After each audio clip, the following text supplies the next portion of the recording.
Hello, everyone, and welcome to today's edition of Horse's Mouth Live, the Extraordinary Advisor Show. My name is Ellen Rogan, and as always, I have fabulous guests who come to bring you information to help you in every area of your life, especially your business.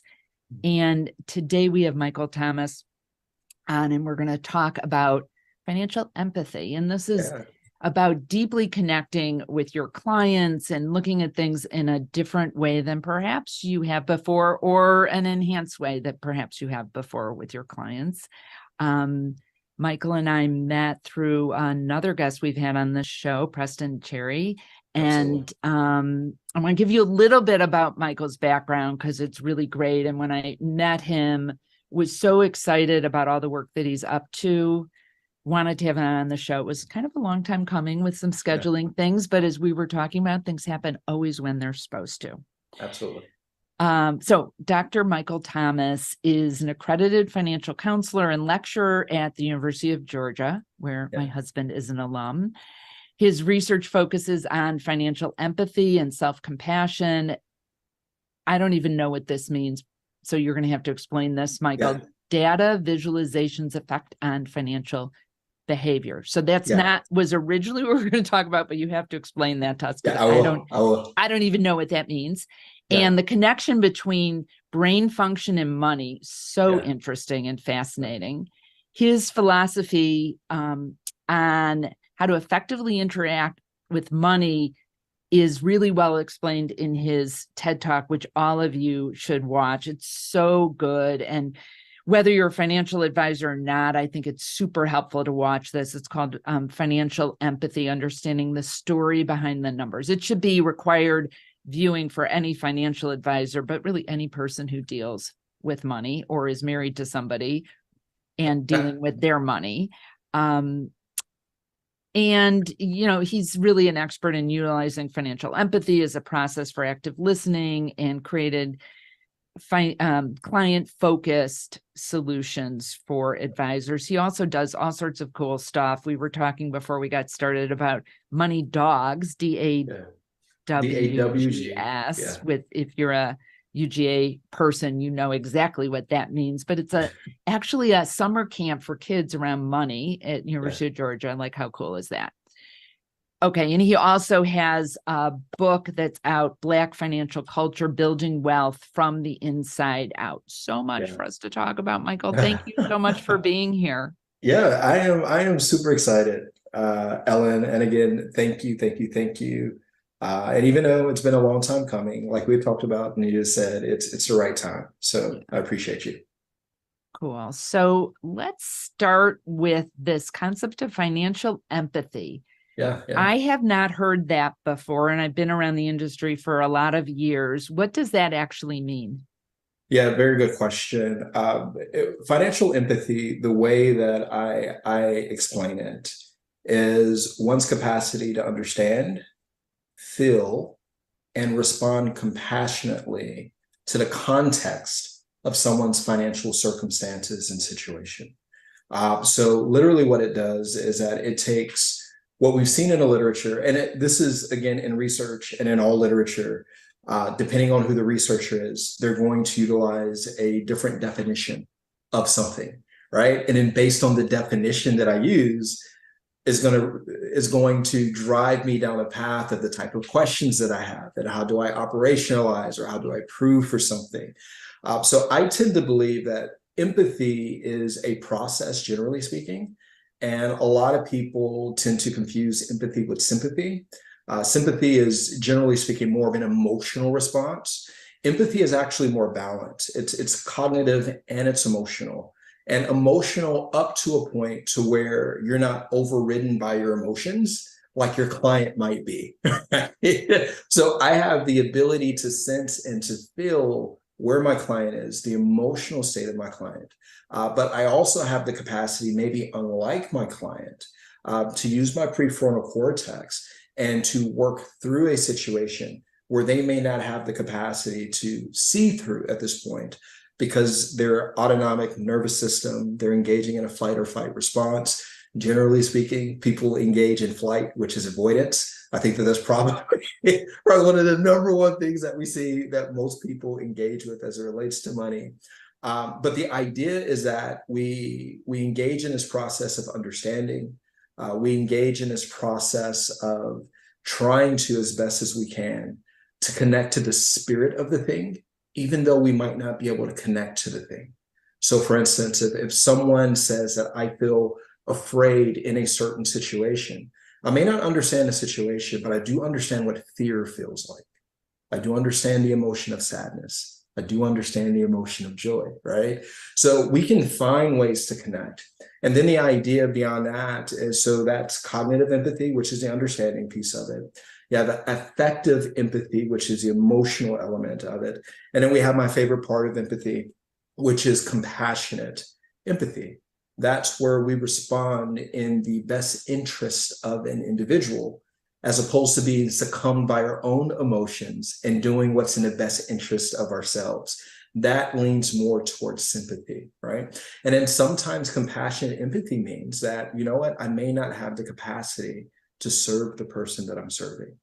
I may need to recommend that they work with someone else. That's just as much of an act of compassion as it is to knowingly know that I don't have the capacity to deal with the emotional, the neurological, or psychological needs of a particular client, but yet I'm going to journey down this path and figure it out. Then that's not compassion in a way that's in the best interest of the client. It's actually, you're doing something to absolve your insecurities in terms of moving forward on something. So I think that there's an arc of empathy. It's not purely emotional. I think it's something that individuals can grow and be more empathetic towards individuals, because empathy is not complacency. And I allude to that within the TED Talk that I mentioned, because what a lot of people think about is that, oh, if I'm empathetic, I'm just accepting that this person is where they are. When in the context of the work that we're doing, empathy allows for us to develop the trust and rapport that we desire. So if we think about the 7-step financial planning process, that's one of the things that we're going for. So why is that important? Because we need all of the information, not just financial information. We need information about a person's systems, their stress levels, how they interact with money, what their dynamic is with their partner or their significant other, what's their dynamic with their children, because all of these different little barriers are going to influence the effectiveness of an optimal financial strategy. But I don't personally believe, and I've never believed, that a strategy can be optimal unless the actual lived experience of the client is reflected throughout that plan. So if I'm on the back end of a plan and I'm presenting to someone, I'm going to say, hey, I really heard you about what you had mentioned about your son or daughter and how this makes you feel, and how maybe there may be a little disconnect within the marriage about how we navigate this. This is the middle ground solution that I think may appease both of your sensibilities as it relates to what you feel is optimal for son or daughter. Like if I'm a client, right? And on the back end, we're not just talking about the nest egg, but you're talking about how you heard me and how you're presenting information and how you've kind of deviated a little bit away from something that would be par for the course, but this is going to be more optimal because it's going to be sustainable. There's going to be less stress. Like these are all things that matter. So engaging in an empathetic response means that I get to hear and assess accurately the needs of the client that I'm serving, so that then I can use my tools to provide the best recommendation possible within the context of the needs of the client. And so that's what financial empathy is. Empathy has been around the construct for years. It's not a new construct. The reason why I entitle, nor do I lay claim to any of it. That's not my stance on this. There's nothing new under the sun in terms of things that I see and I read. But what I realized was that we weren't putting finances and personal finances in a bucket of this is something that we should be empathetic towards for many, many years. So we go back during the 2010 run of Dave Ramsey and so on and so forth. It was pro-social shaming is what we were using, and not just Dave Ramsey, but also in the financial services space. If a client said, if you work with a client and they didn't execute on their financial plan, what do people at the firm say? Well, this person must not care about their financial well-being, right? They're not a good client. Or They're they're not not a a good compliant client. Right? Yeah. This has nothing to do with me, has nothing to do with our systems, has nothing to do with the way we communicate, has nothing to do with systems, has nothing to do with maybe somebody, you may be working with someone who has ADHD, right? You may be working with someone, there's so many different things that are in play that it's not just the client, it's their systems internally and externally. And once we understand those things, then we can say, oh, this is how we add greater value add to the financial services space. Yeah. So I did the TED Talk initially in the latter part of 2015, and then again in 2016. And I'll be honest with you, Ellen, at that point in time, I didn't tell anybody that I was doing a TED Talk on financial empathy, because I already understood the current temperature in the room, in our space, in terms of understanding what I would call essential skills, which is empathy. But it was regarded as a soft skill, meaning that, take it or leave it. And even if I were to present that information, I had presented it to several people. It's like, well, why would we do this?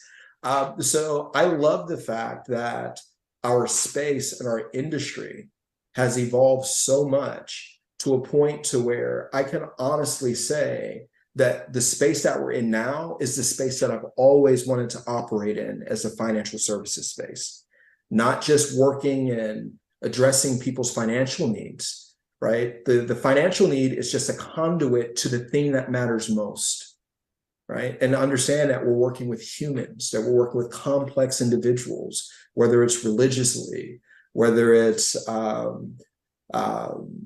it could be religion, it could be your cultural norms, it could be so many different things that affect what's optimal or what's not optimal. But the fact that we're now beginning to really explore this space of looking at the whole person within context of their financial goals, that really intrigues me, and it makes me really, really proud to be a part of this profession. Cool. And I 100% agree. And to look at something that I was about as you were talking about empathy, is like the other side of that is judgment. And so clients often feel judged and, as you said, sometimes shamed. Absolutely. But as an advisor, I know when I had my practice, I can think of a couple of times when clients left me that for no apparent reason, like nothing tactical, but I realized that I had been right before they left judging them about something. I didn't say a word. They Absolutely. Energetically felt that from me, and that is the only explanation they'd been of why they left. And so from a really practical standpoint, for an advisor that might be out there like that's too touchy-feely, or I don't even know how to do that. I mean, I know from my experience and training, we're born empathetic. We tend to be more empathetic for people that are like us, people in our in-group. But we can learn to be empathetic with others. Actually, that's sympathy. Sympathy is a shared emotional response or feeling that's shared within in-group, right? So empathy actually really is a next level way of being, because it's not a shared experience. So you literally empathy, and the EMP or the EM of it means you really have to go deep within to begin to feel or understand the context or the narrative of somebody else's life. So I actually call that pseudo-empathetic response, where we feel as if we're leading with empathy. But what happens is that our emotional state starts to lead our back to an empathetic state. So lead in with empathy. It's oftentimes that more than it's because you have to wrestle with your own self-regulation of where they should. Michael, will you tell this story fun? Because I think that's such a good how we can just jump in with judgment of somebody. So this was a story that I heard in your TEDx talk. So Bruce Ross, who works at the University of Kentucky, this was a story that he allowed for me to share based on an experience that we've commonly shared with working for VITA, Voluntary Income Tax Assistance Program at the University of Georgia. And so in the story that Bruce shared several years ago, which I thought was so fitting for the talk, was that when we would train students for VITA, really one of the major goals that we would set for them is how much we could encourage a family to save. So now, mind you, we've already primed the individuals who are providing the tax services to encourage people to save. So in this particular instance, that there was a woman who came in and she was having her taxes filed. She had gotten to the end of the process. And the person, as trained, had asked that, well, hey, what do you plan to do with the resources that you're going to have, to begin to open up a conversation and maybe get them to consider saving some money, putting it in a, I-bond or some type of, whatever it may be. And the individual at that point in time had said, no, I'm not doing any of that, right? I'm going to go buy a flat screen television. And the way that I presented it within the TED Talk was that I wanted some air to breathe, because I knew, based on narratives around tax filings and perceptions about who this individual may be, that we would immediately consider that this person is not financially savvy, this person doesn't have their best interests in mind or that of their children, so on and so forth. So I wanted that pocket to build a little bit and to bring it back to the audience, because I knew exactly where they were going to go. I've been on enough threads of reading the sentiment of people about people and their tax filings to know that this is a real thing. But what the lady ultimately explained was that she wanted to buy a flat screen television because she knew that in having a flat screen television, it would keep her children in the house and at home. And it would create a space where their friends would want to come over, because she was trying to keep them safe and not be in the streets. Now, let me juxtapose this a little bit. When you work with clients who are going through divorce, right? Ultimately, especially when they have children, one of the things that you start to see very, very clearly is that they're trying to make accommodations in spending to make their place, their home, the place where their son or daughter would want to spend more time. So what I'm getting at here is that thread is very universal. Whether we're looking at that and the intention of that from somebody who's tax filing and trying to keep their child safe, or whether it's somebody who's going through a divorce and wanting to create an environment or space where the children may want to stay more time with me as opposed to time with you, right? The spirit of it, the thread of it is actually a very similar thing.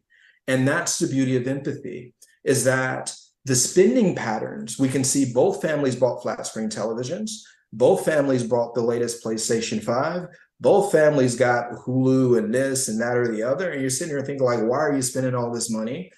The thread of it is similar. It's about keeping people close, keeping people safe, and connection.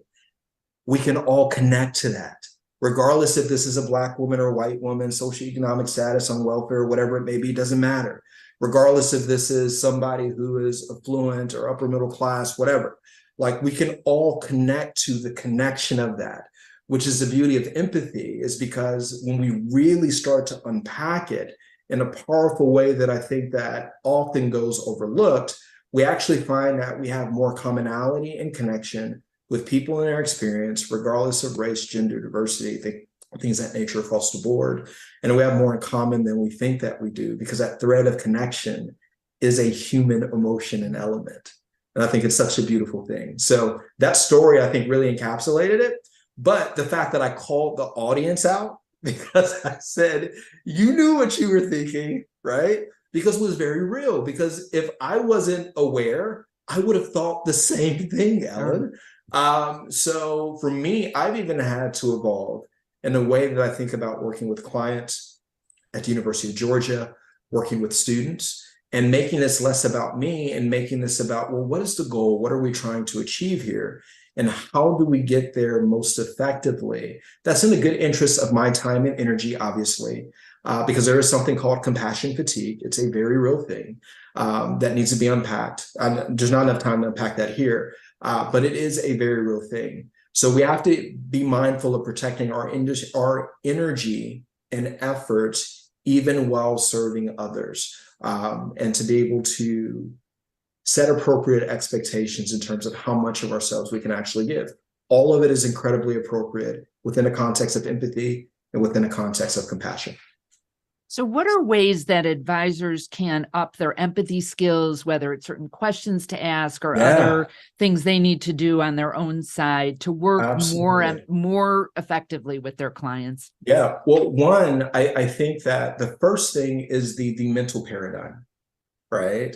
That empathy is not a soft skill. I would argue that empathy is an essential skill, especially for men, right? Because men, as we associate with masculinity, and I'm not generalizing all men if you're listening to this right now, but when we start talking about soft skills, depending on the generation in which you were born, you're going to perceive that very differently.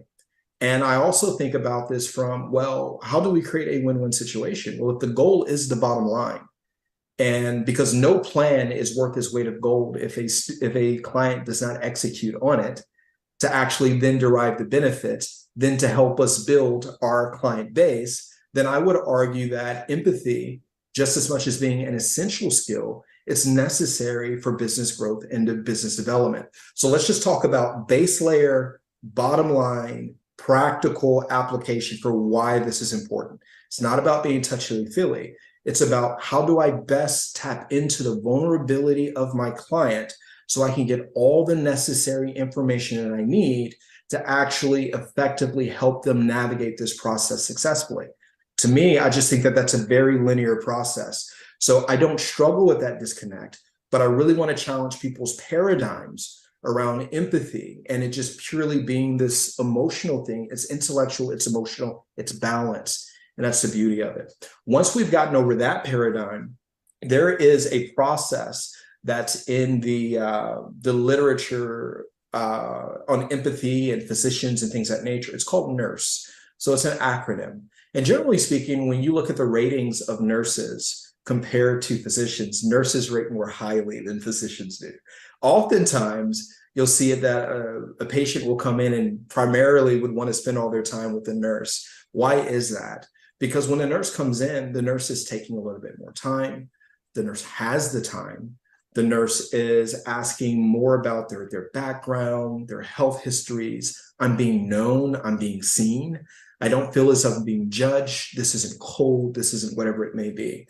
It's very relational and not transactional. Now, mind you, within a context of business, there's a transaction side, but there should be a relational side.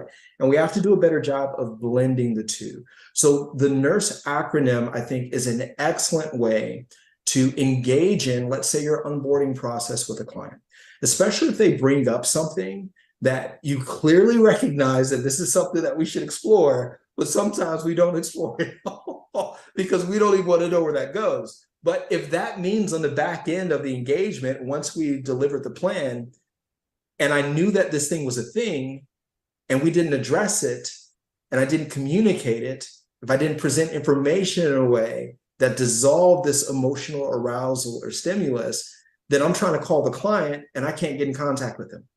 So now what we're doing is that we're wasting hours on the back end of the process trying to trace people down to get stuff done, that if we would have actually just spent half the time on the front end engaging in an empathetic process and having that lens, we actually save time, execute sooner, make more money, build our business faster. Again, to me, it's clear. So nursing stands for name.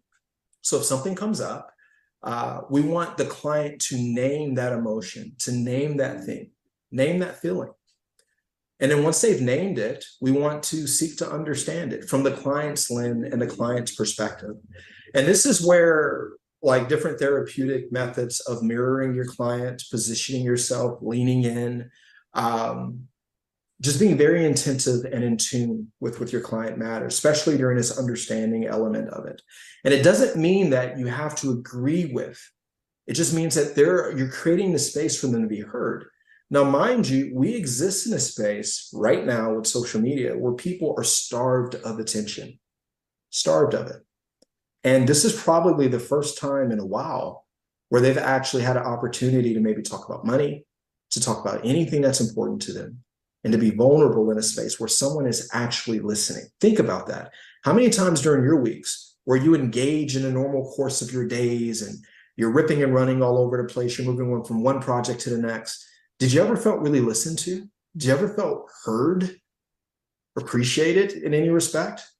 You're just moving through the natural flow of things. So the beauty is that we can create these spaces of respite for our clients to be able to decompress, to breathe, and to know that, you know what, I can just authentically be me in a space. I think there's something incredibly powerful about that, especially when we start asking, well, let me understand something more about that from your lens, your perspective, right? And then once you've explored that, there are a couple of things you want to do while having these conversations. You want to visibly express how you respect their opinion. You respect the fact that they're here, that they're sharing. You want to provide support where necessary. You don't want to be overdoing it, but you want to support them by saying things like, thank you. That was incredibly powerful. This is very important information that we need in a process of creating your plan, because this plan isn't just about money. It's about an authentic sense of who you are and what you're desiring and what you want to achieve. So we have the name, understand, respect, support. And then once we've done that, the notion and idea is that, especially if someone was stimulated by the question to where it started to trigger an autonomic nervous response, where maybe they wanted to run away from it and avoid it, just like you were feeling as the service provider in terms of wanting to avoid the situation. What we've done is that we've actually gone through a process where we've actually indirectly taught someone how to self-regulate their emotions. So once we've gotten to a point of self-regulation, what happens is now our client can start to use their prefrontal cortex, be more involved, more engaged, and be more forthcoming about information, because they're not at a heightened sense of arousal. And we're using language and warmth. And even if you hear the way that I'm speaking right now, we can slow down the way that we speak. We can be more calm. So we can actually, even as their temperature is going up, we can still indirectly bring the temperature down in the room to where it's okay, it's safe, I'm respecting you, I'm supporting you. And once we've done that, especially if it causes, initially the conversation causes some type of arousal, we've calmed them down in such a way that now we can actually engage in conversation. We can actually hear each other. And now we can actually explore options and opportunities. So the beauty here with this nurse paradigm and concept, without knowing solution-focused therapy, without understanding cognitive behavioral therapy, you've actually created a space within the session to hear about someone's past, to respect and understand their position, to support them, encourage them, but then also to gradually nudge them to explore opportunities and not be focused on these things, because they're there with you because they need someone to partner with them to explore options. And then as you're navigating this process, you do it all over again, right? So you say, hey, are there times, so this would be solution focused, are there times when you felt as if you were successful in sticking to a spending plan? You stayed consistent with investing. Help me understand what was different then, right? Then we respected, we supported, we explore, and we can continue to, so what we're doing, and this is the beauty of this, Ellen, I hope you can hear my excitement here, is that we're not just directly utilizing these skills within session. What we're also doing that's equally important is that we're guiding the client indirectly on how to navigate their own internal self-talk and emotional regulation indirectly, without telling you, here's the strategy I want you to do. And every time they come back and they meet with you, In theory, they should be getting better and better in this process of self-regulating their own emotion, of even expressing self-compassion for self, because you've expressed compassion for them, right? So there is no judgment, there is no shame. I can make a mistake. We're going to understand it. We're going to explore it. I'm going to be supported. I'm going to be encouraged, and we're going to continue to take another step. And for me personally, I just think it's an incredibly elegant and beautiful process that makes our profession, my hope, is that we're regarded and esteemed more highly than other professions, because not only are we intertwined in somebody's financial affairs, but we're intertwined with the emotional state and psychological state and overall well-being of the people that we serve. That's incredibly powerful to me. So that nurse paradigm is something that I use often, because we talk about active listening all the time, but active listening isn't just I listen to you, right? Active listening is how am I listening to you? And for what intent and purpose am I listening to you? And how am I going to be guided in the way that I listen? And what am I looking for? So nurse just doesn't guide the client, but it also guides the way that you should be thinking and the way that we should be understanding, respecting, supporting, and exploring potential opportunities in terms of the way that we serve the person that we're serving. That's great. Thank you so much. We can go on. We could go on for a long time about this. We'll have you back on. I love this nurse paradigm as a way to start to have these conversations, and any advisor, even if they are less comfortable in some of these conversations, can easily do this. Their clients are going to feel so comfortable and want to refer people and stay with them, because they're going to feel so good about themselves in the advisor's presence. So thank you. And Ellen, that's the beautiful thing, is that people are leaving you feeling good about the situation, even though they can be far off from their financial goals. But I can be far off from my financial goals and still feel confident and seen and cared for in a way where I'm going to come back, because after a while, this is going to be one of the very few spaces that when I leave, like, I feel good, right? And so I think that there's an element there to that. Well, I know I feel good about having had this conversation with you, Dr. Michael Thomas. If people want to reach out to you, I know they can go to your website, which is on the screen, Modem Solutions. I would encourage people to watch Michael's TED Talk, again, on financial empathy, and get his book on Black financial culture, building wealth from the inside out. Can I share something really quickly there, Ellen, if you're okay with that? Of course. Yeah, so the reason why I wrote this book was because I needed an opportunity to explore my own experiences with money. And we talk oftentimes about money script and money stories and how this impacts us in ways that we don't realize that it's impacting us. And so this book was an opportunity through my narrative and my lived experiences to explore themes around Black culture or Black financial culture as the way that I internalized them growing up, and how they affected me as I got older and other people within my system. And Black stands for three things here. The first thing is Black in terms of being financially sophisticated and savvy, in terms of synonyms for the word of Black, being in the Black financially.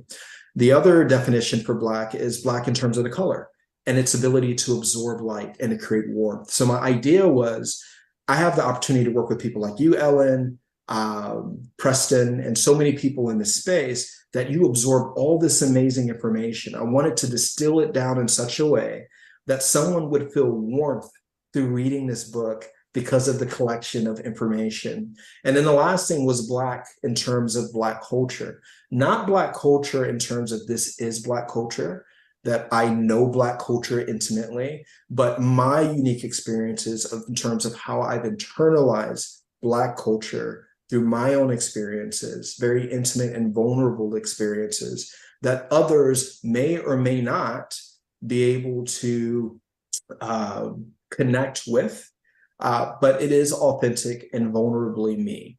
So that's Black financial culture, building wealth from the inside out, and it's available on Amazon. Great. Well, thank you for being here. You can also connect with Michael on LinkedIn and on Instagram, and I encourage you to do that. Yes. And thank you to all of you who are listening and watching. I'm so grateful that you're here with us. Again, my name is Ellen Rogan, and you can find out more about me at ellenrogan.com. And if you go to ellenrogan.com/horse's mouth, you can download my special report on what extraordinary advisors know that others don't, and connect with me. If we're not already connected on LinkedIn, please go ahead and do that. I would love to be connected with you. So thank you. And for the question to ponder is, how can you up your empathy in all your interactions, and perhaps try a little bit more in your client interactions? And it takes courage. Oh, it takes courage, but it's not that hard either. Once you start, right? Yeah. Once you start, there is a little bit of rocket fuel that you're going to need to get off the ground and to sustain yourself for a little bit. But once you engage in it and you actually see how it makes you feel, how it makes your client feel, and then also how it favorably impacts the bottom line of your business, which is the win-win across the board. Clients do well, you do well. It's an essential skill to have. Great. And on that note, please remember to be great and create great every single day. Thanks for being here.